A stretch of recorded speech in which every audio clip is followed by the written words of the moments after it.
So there's a particular reason why I chose that song. If you know it, it's by the artist Pink.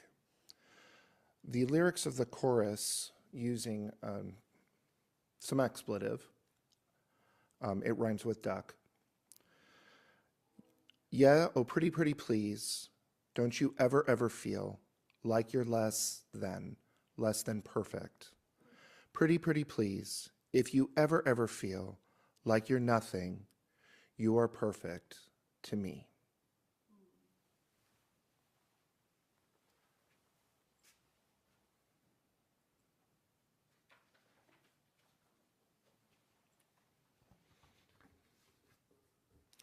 In August of 2020, I started my chaplain residency at the University California Medical Center in San Francisco. It had been 3 years since the last time I'd done any chaplaincy work, and I knew that I would be rusty. In my first unit, it was separated into 4 units, 4 quarters. I remember being incredibly nervous and anxious about approaching people at their most vulnerable. I had an incredibly challenging time engaging with patients on a deeper level. In my internalized pursuit of perfectionism, my initial visits were rote, informative, and frankly rather dull. I fell into the trap of engaging my patients on a very superficial level, offering solutions to my perception of their problems, rather than actually listening to them and offering deep reflection. I also became hyper-focused on being an interfaith minister, becoming what I call a hyper-UU, not taking risks and not trying to insult the patient, but also trying my hardest to honor whatever faith that they professed. I also concentrated on their patients and the family's well-being, often at the risk of my own. I would often overstay my welcome. I could not figure out how to end my visits because I felt like I was abandoning them at their hour of need. I'd end my day completing 3 to 5 visits, physically exhausted, mentally fragmented. You have to also understand, this is during COVID-19. We were losing 6 people a day, on the average. There were several times I wonder how I would make it through the full year. Add to all of this, again, the layer of the pandemic and the stress that this brought with it. I'm curious if you've ever had an experience like this. Have you ever been in a situation where you knew you were qualified to do the work, or you were more than ready to do the task, but something held you back? Like just now, I held myself back from singing along to that song because I wanted it to be perfect. When you were doing the task that you thought how it needed to be done, but you were just a little bit off base in your assumption of how it needed to be completed. Maybe you even had a moment where you were just so overwhelmed with the newness of a task that you just felt defeated and thought maybe it would be better to just step away. I'm not good at this. I'm going to go away. Perhaps you too have had moments where you strive to be perfect or the best at something, and you had to deal with the crushing reality that you weren't perfect and you failed. We've all had moments in our lives where we've worked incredibly hard on something or toward something only to have it fall apart at that last minute. A job, a special project, or a hobby, even our health. The time and effort spent seems wasted. The temptation to walk away from the issue is intense. We might wallow in our guilt, our anger, our grief, and we wrestle with the notion that God or fate must be against us and that finishing this work was just not meant to be. What's the point after a crushing defeat? Why do we as human beings keep trying? Conversely, there are moments in our lives where we experience pure joy and happiness, where we might have conquered that job interview, got a good grade on a paper, or beat cancer. The time and effort put into the work is intensely satisfying, and we can move on to the next issue with a spring in our step and lightness in our heart. We assume that fate is working in our favor. Perhaps the angels above are smiling down on us, whatever it is that you believe. We, in that moment, are invincible. It's oftentimes in our lives that the answer to a tough problem is staring us right in the face. We're so bogged down with finding the right answer, we gloss over that simple solution that was often there all along. If you're anything like me, you might allow yourself to get bogged down into the details so much that you lose sight of the solution, and furthermore, you actually miss what's important. A lot of perfectionist tendencies are rooted in fear and insecurity, says Matt Plummer, founder of Zervana, the online coaching service that helps workers become more productive. Many perfectionists worry that if they let their meticulousness and conscientiousness go, it will hurt their performance and standing. And so, they cling to their perfectionism even when it's counterproductive. If this describes you, take heart. Reining in your perfectionist propensities is not as hard as it sounds. It's all about rechanneling a strength of yours that is aiming for a lower goal. Your aim is to take some of the pressure off of yourself, says Dr. Alice Boyes, a former clinical psychologist and author of The Healthy Mind Toolkit and The Anxiety Toolkit, both of which are great books, and I thoroughly recommend that you get them if you have any of those issues.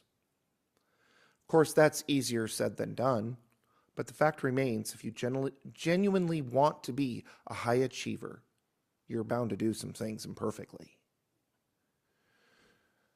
Now, dipping into a little bit of Buddhist theology, we talk about the parable of the jewel in the robe. It's from the Lotus Sutra, and it tells us of an impoverished man who goes to visit a very wise and wealthy friend. Being treated to good food and wine, he becomes drunk. He falls asleep. The wealthy friend must go out on business, but before leaving, he takes a jewel, this priceless jewel, and he sews it into the lining of his sleeping friend's robe. When the poor man awakens, he has no idea he's been given this jewel.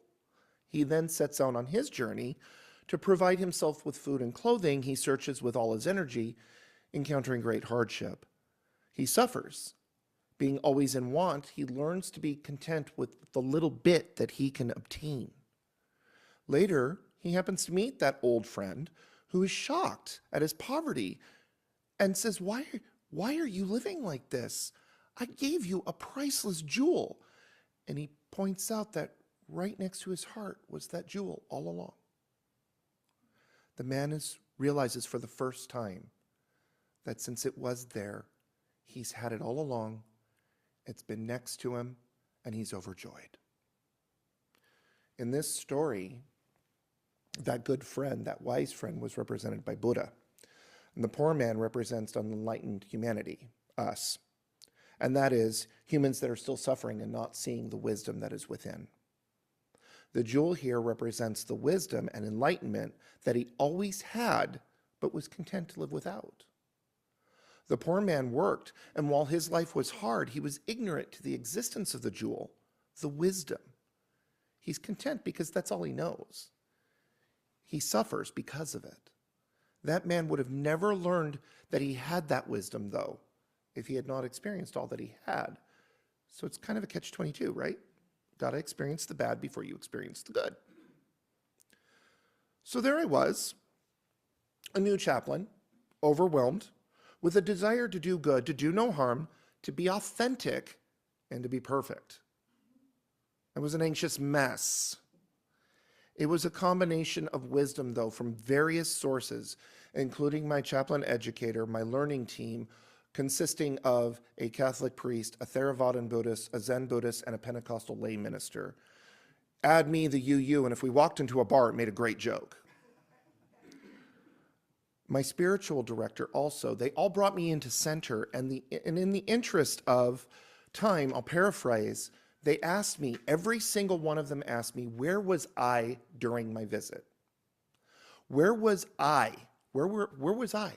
Where was my Unitarian Universalist self during these visits? My deep commitment to our principles, my passion for the transcendental, my prophetic voice. What was I accomplishing by trying to be something that I wasn't? Square peg, round hole. Dr. Boyes concurs. She says, shift your mindset. You're going to be less than perfect about some things so that you can concentrate on what's important. Like I'm sure many of us do, I was seeing the leaves and I was fixated on them rather than seeing the forest and all the trees that those leaves were attached to. Hearing those words coming from so many sources important in my life, that was my jewel in the robe moment. It was the moment of clarity where I realized that I did have the training, I had the knowledge and wisdom. It was with me the whole time. I mean, I spent $75,000 on seminary, one would hope so. But I was making it harder on myself, trying to be perfect, trying to be the best at the job, instead of realizing that toxic desire of and embracing the messy imperfections that come along with the work. I was suffering. I was like the man with the jewel in the robe from long ago, content with the provisional or the shallow teaching, only experiencing a fraction of the enlightenment that I could have had. If divine and humble wisdom was a priceless jewel, then perfectionism was a cheap glass rhinestone. I learned to lean into the imperfections of my chaplaincy, and in doing so, I also learned to live into the discomfort of the unknown, sharing in my patients' suffering without sacrificing myself. I re-embraced the art of reflective and empathetic listening and offered spiritual counseling from my own authentic UU faith and spirituality. In turn, my ministry in the hospital flourished, and I found comfort in knowing that I was good enough. An example was at the bedside of a dying patient, after a family meeting to discuss her continued care. I was thanked profusely by the family for offering clear counsel and letting them come to terms with the patient's imminent death without any pressure or judgment. It was hard, it was messy, it was emotional, but it was necessary. That's the cost of living. We have to die. I didn't shy away from it. I embraced it and let the family tell me where they needed to go. I was told afterwards by the nurse in charge, who was very anxious about this family because they weren't able to come to a consensus, that I brought the presence of God into that room, and she was certain that my being there helped them come to terms with that difficult decision. This feedback was humbling, welcome, and deeply nourishing to me and my ministry in the hospital. I can now compare myself to a kintsugi pot or dish. Have you ever seen those, the clay pots that are broken but they're pieced back together using gold, or in this case, precious divine knowledge, to create something that resembles what it was before, yet still wholly different? I wasn't perfect, and I didn't need to be. I was even more beautiful and more complete with my imperfections. Perfection includes imperfection.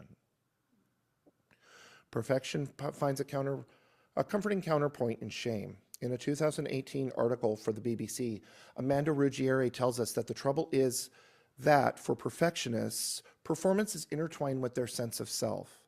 When they don't succeed, they don't just feel disappointment about how they did, they feel shame about who they are. Ironically, perfectionism then becomes a defense tactic to keep shame at bay. If you're perfect and you never fail, then there's no shame. Can you see the vicious cycle there? Once we break free from that idea that there's no one right way of doing things, we already disrupt the system. Without a fixation on perfectionism, there's less chance for shame. And without shame, and its cozy best friend suffering, then there's more chance for genuine growth and discovery. My religious exploration professor at Meadville Lombard, Tendy Rogers, had the perfect solution for failing. She instead called it failing forward. If we allow ourselves the grace of failure to take the failure forward into a learning opportunity, then we can take the time to understand the objective lessons in that failure, which will allow us to do better in whatever it is that we're trying to accomplish. So fail forward. Blog author Katie Myers, tells us that remember that failure is not a state of mind, or is a state of mind. When we view ourselves as successful or not, it's really just a state of mind. If you dwell on the positive aspects of failure, of failure or life in general, you're more overall likely to see yourself as a success. So if you can see the good in the failure, you're going to be successful. With that, all this information I just pounded into your heads, I wish you the best in failing forward, and it is my deepest hope that in doing so, you too will find that jewel that was sewn into your robes. Maybe so.